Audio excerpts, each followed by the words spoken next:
As the 2024 election ramps up, there was a robocall that sounded like President Biden and urged people not to vote in the New Hampshire primary. And that's fueling calls for regulation. Now, the source of the call remaining unknown. We want to bring in Nina Schick, author and advisor specializing in generative AI. Nina, it's great to have you here. And going off of what Rick was just saying, the threat that AI potentially poses here to the 2024 election, how big of a risk do you think this is? Put in perspective for our viewers.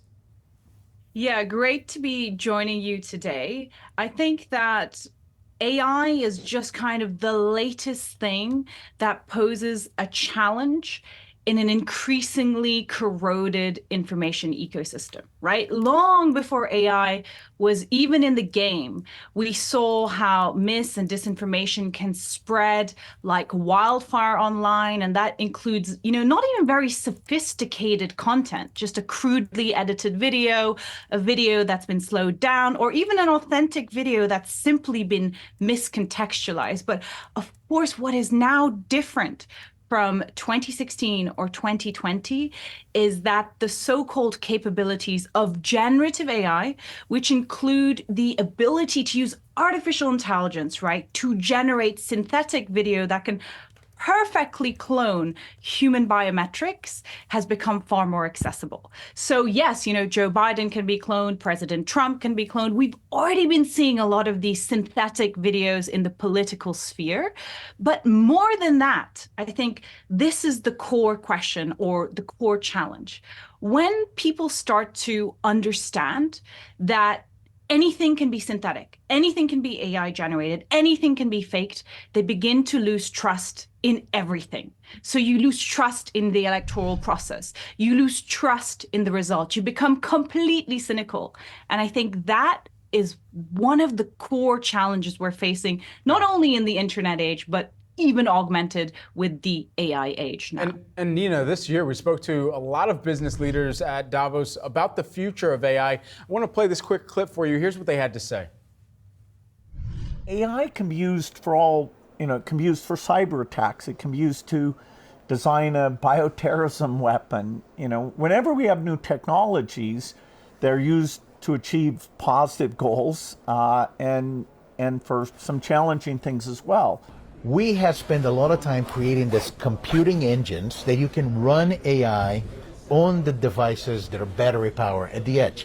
Phone, PC, the AI PC, and cars. If I had to predict, I would say 2024 is going to be kind of the year of the AI letdown. So in an election year, we're already anticipating it's going to be extremely vitriolic, divisive. How can we ensure that, at least here in the U.S., especially when we know globally, this is going to be a record election year with some of the campaigning and elections and polls that are going to be open elsewhere around the world? How can we here ensure that we're ahead of some of the largest risks, as the erosion of trust that you just mentioned is certainly on one of the kind of dockets for that largest risk too? Yeah, you're absolutely right. Huge year globally. I think it's something like 40% of the population goes to the poll, not least in the United States as well. Look, I'm not too optimistic about the short-term outlook, at least politically, not only in the United States, but in many other parts of the world. I think that divisiveness, the polarization is certainly going to continue to be a core feature of whoever wins the election in the United States.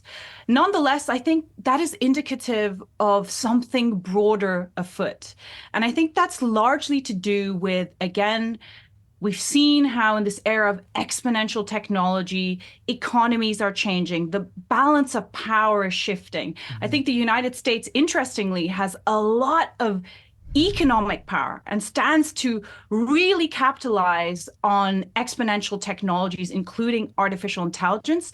However, am I optimistic that the political debate in the United States and other countries is going to be less divisive? No. But again, I think this is indicative of our traditional systems of government and our public institutions no longer being able to stand up to the challenges of an exponential age. And therefore, there's this declining trust in the process. Nina Schick, author, speaker, specializing in generative AI. Nina, always a pleasure to get some of your insights here. We're going to hope for the best here on the generative AI front, at least in this election and future ones as well. We appreciate the time. Thank you.